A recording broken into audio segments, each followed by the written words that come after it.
Okay, happy Chanukah, everybody. Because it's Chanukah, I thought we could discuss Chanukah a little bit, and we'll come back to the parsha next week, God willing. Okay, so tonight we're going to be discussing the feminine side of Chanukah. That's the title of today's class.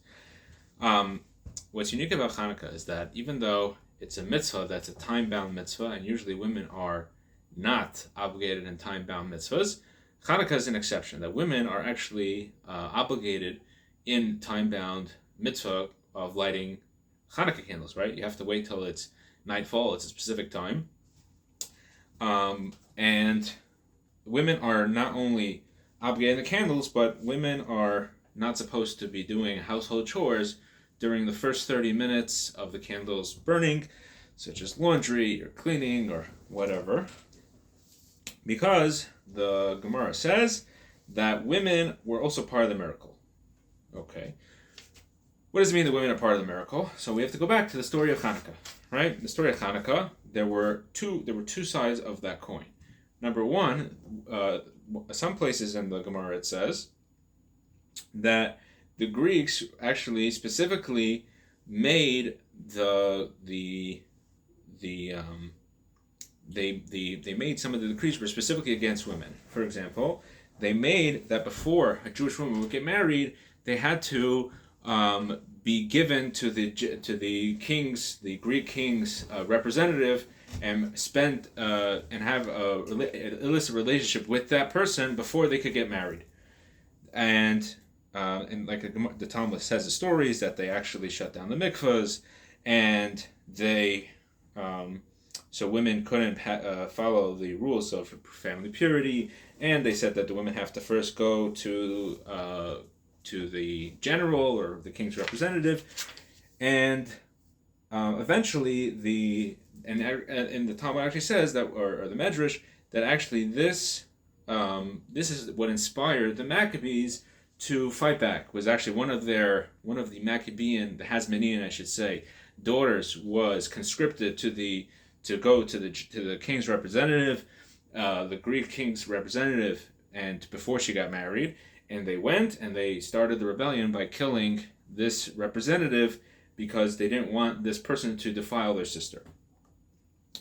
And obviously we know also the story of Yehudis, right? That Yehudis was part of the story of Chanukah. It's a very much more famous story, that when she wanted to take part of the rebellion, and she went to the general, I think his name was Halifornis, if I'm not mistaken, and she went to him and she brought him a salty cheese, and he was thirsty, so she gave him a lot of wine. He fell asleep, chopped off his head, brought it to the Jewish to show their soldiers, and they saw that she was a righteous. The Jewish people saw that she was a righteous woman, and the Greek soldiers ran away when they didn't have a leader, and till today, many people have a custom to eat dairy foods on Hanukkah to remember this heroine Yehudis. So we see that both on the side of the decrees that were put upon the Jewish people were directed specifically at women, and as well the heroism that the Hasmonean family had that inspired the Maccabees rebellion was also inspired by and done by these righteous women. Okay, so now that we talked about this idea that women were actually were actually one of the catalysts of the rebellion, and they were also main part of the decrees that were put against the Jewish people, we have to take a step back on this whole story of Chanukah. And how could it be that were the Hasmoneans, were the Maccabees correct that they fought in a war against the Jewish people? We touched about this a little bit a few weeks ago in one of our classes. We talked about this idea that the Jewish people generally, we are the way of the Jewish values is not to rebel against the government just because it's a foreign government, right? We pay taxes, do whatever we can in order that we could continue to be Jewish in whatever political situation we find ourselves. So usually we don't fight back just because we're occupied by another nation. And specifically, we talk about how there's only 3 mitzvahs that you're supposed to risk your life for. The first mitzvah being bowing down to idols, worshiping idols, right? Obviously, key mitzvah, murder, right? If you're threatened, if you don't commit murder, that you'll be killed, you must give up your life. And the same thing goes for illicit relationships. So those are the three things. But other mitzvahs, if a person is threatened with death, then they're supposed to violate the mitzvah so they can live another day, right? Because it says in the Torah, v'chai b'hem, that you should live with the mitzvahs. The mitzvah should cause you to live and not to die. So besides those mitzvahs, you're not supposed to give up your life. So seemingly the Maccabees were incorrect, right? Because the mitzvahs that we listed earlier, the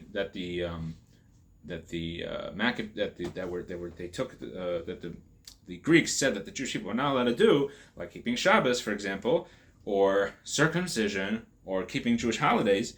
Those mitzvahs sound like those are mitzvahs that you should give up your life, right? And even if you want to make so then there's the argument that, well, it was a time of persecution, right? So the Talmud, the Rambam says, I believe it's the Rambam says that in a time of persecution, then you have to be killed, right? You have to give up your life rather than violate a mitzvah in the time of persecution. Because if during a time of persecution we don't stand up for ourselves, we'll become totally assimilated. So in the times, he gives the example of Nebuchadnezzar, right, who was one of the Babylonian kings who destroyed the Beis HaMikdash.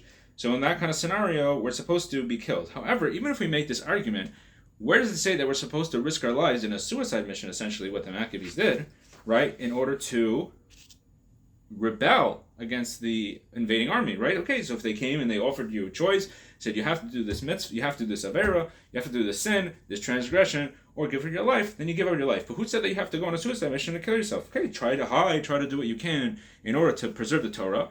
But what's the idea that the Jewish people actually went and fought a rebellion, which is one of the only times in Jewish history that you could think that actually a rebellion that was sanctioned by the rabbis later on. So, if we go take a step back and we see what were the Greeks trying to, what was the Greek philosophy, what were they trying to teach the Jewish people, what were they trying to do? And we go back earlier, one of the things that we said they targeted specifically was family purity. And really what they were trying to say is they were trying to target purity, the idea of holiness and purity itself, right? So they wanted to say that the Jewish people could be Jewish, you could be culturally Jewish, you could even be religious, you could do all the things, but why does it have to be pure, right? Why do you have to do things in a way that, shows that only because God said so, right? And the mitzvahs they targeted specifically are mitzvahs that we do because they remind us that God did certain things for us, right? For example, they targeted Shabbat, right? Because Shabbat teaches us, right, that God created the world in 7 days, right? 6 days, and he rested on the seventh. So that is about our relationship with God, right? There's no logical reason that we should rest on the seventh day. We could rest every 10 days, right? They even tried that in the former Soviet Union. They tried making like every Tuesday that you have to give off, or they tried making weeks 10 days. They tried all these ideas, right? Because 7-day week is a religious idea, right? That God created the world in 7 days. And actually, if we go to other, so let's take a step back. So when it comes to purity, when they attacked purity, we had to fight back. Right now, we had to go to war. Essentially, at this point where the Jewish people, instead of we weren't attacked, but God was attacked, now we had to fight back. And if we go back to the what we talked earlier about the obligation of a person giving up his life, the question, we were talking about whether or not a person is allowed to give up their life. Now it's that we mentioned Maimonides, and Maimonides, it makes it sound like, yes, you're only allowed to give up your life for those three things. Other things, you're not supposed to, except in a time of a dangerous time. But other opinions state that actually you could give up your life in other scenarios, just you're not obligated to give up your life. Just like you're only obligated to give up your life in a scenario where you're threatened with the 3 cardinal sins that we mentioned earlier. But other sins, we say no. Some opinions actually say that you could give up your life. And actually, it is considered a Kiddush Hashem. It's considered sanctifying God's name, just like if you give up your life for any other mitzvah. And this idea was actually, the women were the ones who resisted. And the women were the ones who inspired the men to rebel. So the women showed that they said, you're fighting against our purity. You don't want us to use the mikvah. You want us to be with a non-Jew before we get married. These things were attacking the purity of the Jewish people. The women said, we're not going to stand for this. And they showed the self-sacrifice that inspired the Maccabee revolt, and ends up, what is the end result of that?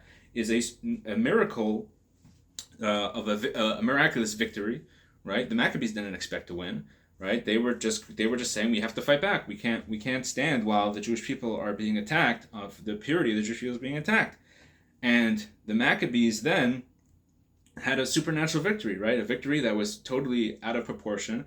The Maccabees were not well trained. They were very small in number against one of the greatest militaries in the world as far as training and size and equipment. And the second supernatural thing is that the Jewish people go to the temple and they light the menorah, and the oil that was only supposed to last for 1 day lasts for 8 days.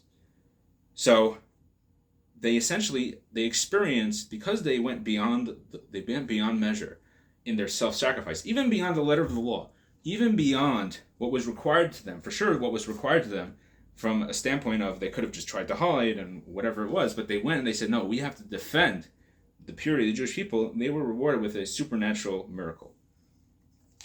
And the miracle culminates in the miracle of the oil. What was the miracle of the oil? The oil that they wanted to use in the menorah was pure olive oil that still had the seal of the high priest on it. Now, if you look in Jewish law, the halacha is, if there is no pure olive oil available, you're allowed to use impure olive oil. That's the halacha. That's what it says in Jewish law. So why did the Maccabees make such a big deal about finding pure olive oil? Because that was the whole thing that they fought against. In all the children's books, it always shows the oil spilled on the floor by the Greeks. They made a big mess. But the truth is, there was no mess. The oil was in the jars. What did they do? They removed the seal of the high priest. They wanted to defile it spiritually. They said, you don't need purity. You can have your traditions. You can have your things. Why do you have to make such a big deal about it that it has to be pure olive oil? Just use regular olive oil, right? You could still have it. You could still do the service to the temple. Just don't be religious about it. Don't bring God into it. But no, the Maccabees said, we fought a whole war against impurity, against this idea that the Greeks were trying to teach us and show us that we could just be Jews but not be spiritual, not be godly. So they went and they said, no, we're going to take the oil and we're going to look and try to find that purity. And they found the pure olive oil, and they lit the menorah with faith in God that something that they had done the right thing. And God repaid them because they had fought for the purity of the Jewish people. God repaid them that they were able to use pure olive oil. And it lasted 8 days, which was enough time for them to get new pure olive oil from northern Israel. So what is the bottom line for us, right? So we don't live in the times of the Maccabees. We're not being threatened with our religious freedom in the countries that we live in. So what does this have to do with us? The bottom line is, when it comes to Jewish purity, when it comes to spirituality and godliness, there's no amount that is enough, right? We can never say that, okay, I did what I could and, whatever. No, we have to go beyond the letter of the law. We have to go beyond ourselves. We have to, with self-sacrifice in our own way. Obviously, thank God, we don't need to have real self-sacrifice and give up our lives, but give up our time, give up our money, give up our energy in order that our children could have a Jewish education, right? That teach them about purity, teach them about spirituality, teach them about godliness, right? Not just about a cultural Judaism, but a godly Judaism. And put in all the effort that we have in order to bring Chanukah to the next generation. Chanukah comes from the word chinuch, which means to educate. So our job is to educate the next generation with the same purity that we were educated with. Wishing you a happy Chanukah and a good Shabbos.